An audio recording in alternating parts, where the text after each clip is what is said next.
From the schools, attaining education, the key to unlocking a country's potential for economic growth. The Delta State government recognizes this and is determined to run a state independent from oil with an informed manpower to drive its economy. Today on Delta Beyond Oil, we take a look at its education sector poised to achieve human capital development across the state. I'm Onyi Sunday. Welcome to Delta Beyond Oil. Following the relegation of agriculture and other forms of commerce to the background owing to the oil boom of the 1970s in Nigeria, education, like many other key sectors, took a back seat, leading to the decay of educational infrastructure and learning. There are those who believe the fate of this sector was sealed by the Civil War, especially in states worst hit by the crisis. Delta State was no exception. Proper education was almost non-existent, replaced by a dysfunctional education system.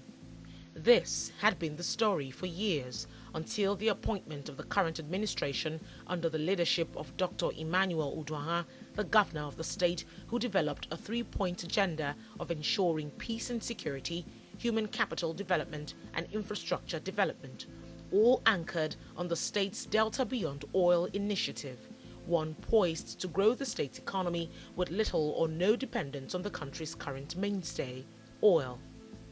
With some level of success recorded in ensuring security and providing infrastructure needed to drive the state's economy, the government realizes all efforts would amount to nothing without an educated populace to put the resources provided to good use.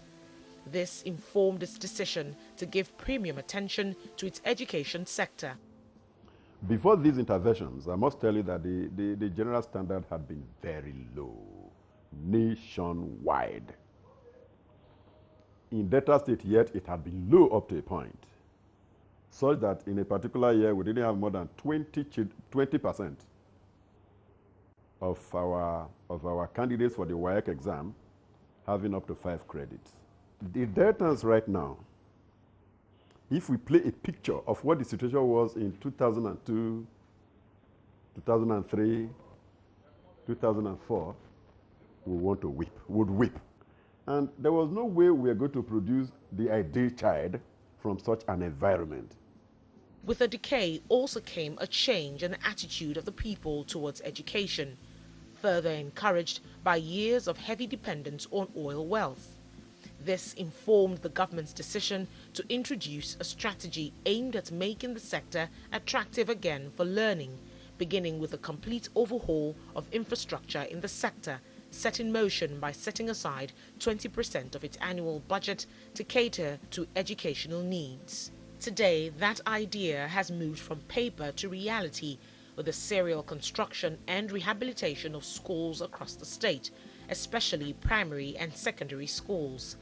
From 2009 to date, over 50 primary and secondary schools have been rebuilt, with more than 10 newly built. While some are undertaken by the Ministry for Basic Education, the Directorate for Special Infrastructure fast-tracks most of the major projects across the state to ensure simultaneous development across Delta State. Most times, the Ministry of Basic and Primary Education can pick maybe a block of classroom or 2 blocks of classrooms to attend to. When that project or a project is going to be handled under the Directorate of Infrastructure, you are doing total rehabilitation. So that is the thrust for this administration. The initiative by the governor is to see that a whole school can be taken, can actually be torn down if need be, and built from the scratch afresh to create a beautiful, conducive learning environment for children. There's a beautiful synergy, and the drive is to make sure that development is fast-tracked between now and when the tenure of this governor ends. So all hands are on deck. This is a typical model of the primary schools built by the state government across the state, giving public primary schools a new status. Equipped with facilities needed for learning, the school comes with gadgets to ensure security and attendance of both students and teachers right from the entry point of the building. From the primary to the secondary schools, the rehabilitation continues. St. Patrick is one of the schools being rebuilt by the state government. Currently a missionary school, evidence of its transition still exists on its premises. A reminder of the sector's not too distant past, a past made possible with the building of a new school. A 3-story structure, well-equipped and standing proud in between relics of its past, signaling a new beginning for secondary education in the state. This structure is replicated across several parts of the state, including the riverine areas where building of any sort is an uphill task. Currently, a bridge linking this riverine community to Sapele is being constructed. While some quarters have canvassed for infrastructure before development, the Delta State government says it's set to ensure infrastructure and development are attained simultaneously. If it costs you ₦1 million to put up a structure in Asaba town, it will cost you a minimum of ₦4 million to put up that same structure in Burutu, to put up that same structure in Abigborodo, to put up that same structure in Shekelewu. It will even cost you a little more than that, about ₦5 million in Shekelewu. It will cost you that same amount in Kalafiubene, in Bokoda. Those are purely riverine areas. So when you look at Delta State, you cannot but appreciate what is happening. Because ordinarily, one will say, well, since it is cheaper to build these schools upland, let us concentrate on schools upland. But there is responsibility towards the riverine communities and the rural communities. And I'm happy to say we have done well in that regard.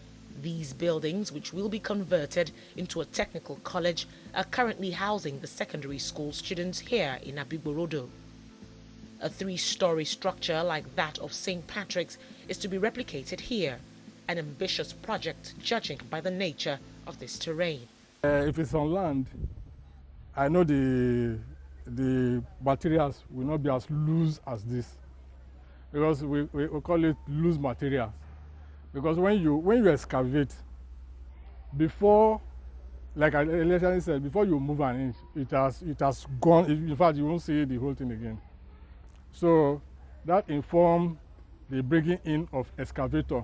If you want to tell somebody about an activity that takes place. The students who are eager to see the completion of the project say this temporary site is a far cry from their old school.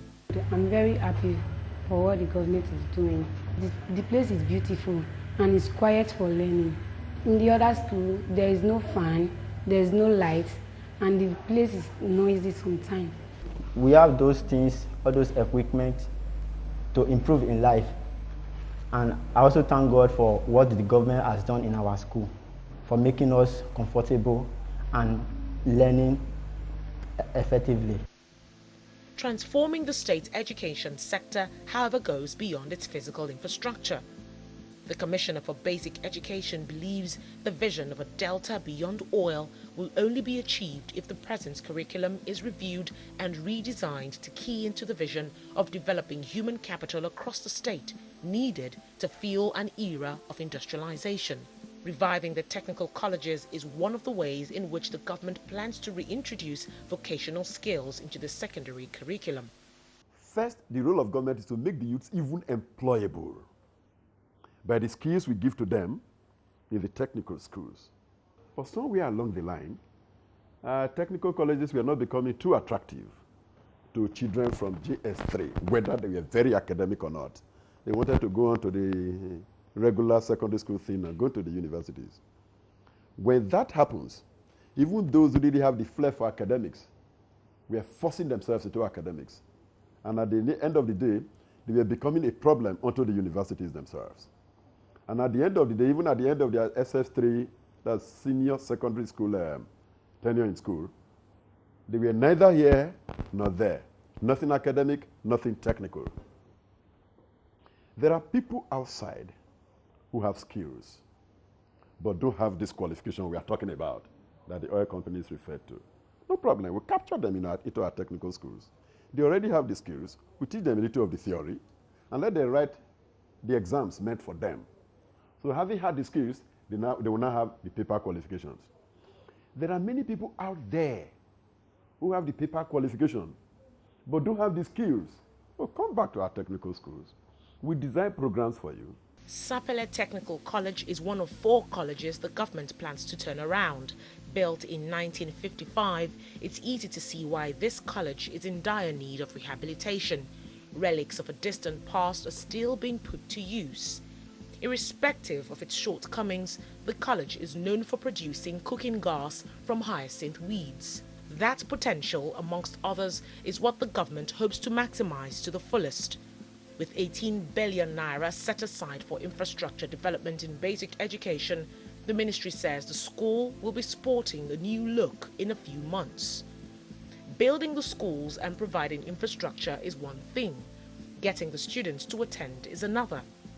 While most states in the Niger Delta complain of low appreciation for education and vocational skills owing to over-dependence on the oil business, Delta State says the response in the past few years following the infrastructure revolution in the education sector has been overwhelming.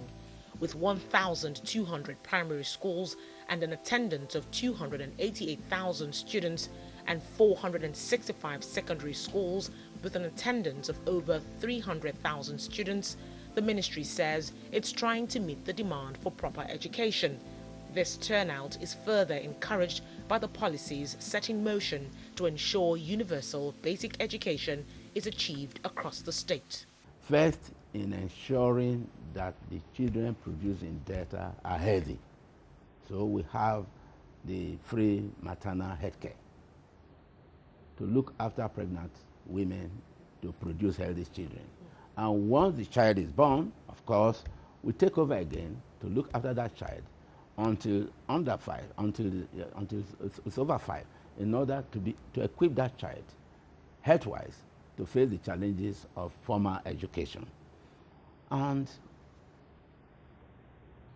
to top it, we give assistance to our students in school, namely primary school is free, secondary school is free. We pay WAEC and NECO fees because we do not expect our children to be subjected to structural anxiety because of financial difficulties.